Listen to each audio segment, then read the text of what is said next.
Why do we resist and reject God's ways, His love and wisdom? That is the theme in all the three readings, in the first reading and the psalm and the gospel. Why do we resist and reject God's ways and His wisdom? It goes back to the very beginning, to Adam and Eve. We can see ourselves in the story of Adam and Eve. Adam and Eve believed in the words of the Satan than in the word of the Lord. The Satan told them, God was lying to you. Don't listen to him, listen to me. Because once you eat this fruit of this tree, you are going to be like God. Believe in me. Try and see. And they believed in the word of the Satan more than in the word of the Lord. We have the same character. Having received free will, our little brain in our head, we tend to think that we know better than God. So in one way or the other, we tend to believe more in ourselves or in the words of the Satan than in the word of the Lord. Think about the Israelites. What a spectacular, miraculous escape of freedom they had from the slavery in Egypt.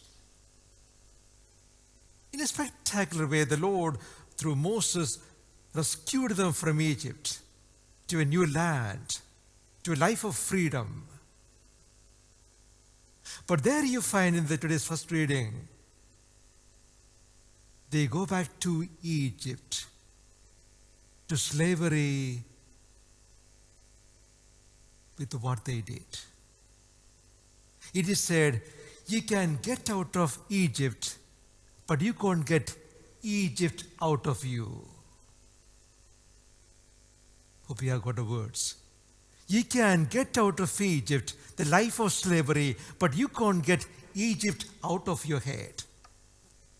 The slavery is ingrained inside you. After having received the great miracle and a new life and freedom, they tend to go back to Egypt in their head. That's why worshipping the golden bull, idol worship, how life was there in Egypt. There they have a God and Moses given a new life and freedom, but they go back, fail again. But remember this too, God's covenant is always unilateral. God's covenant with Abraham and with us is unilateral. What does it mean?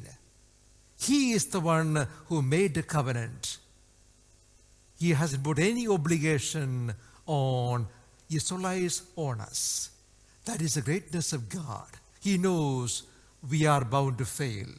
He knows we are bound to be unfaithful, but He knows He won't be unfaithful.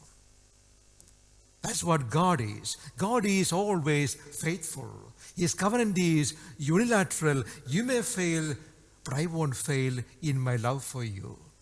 Look to Jesus, the one who was faithful to His death. I learned from Mary, who was faithful all her life.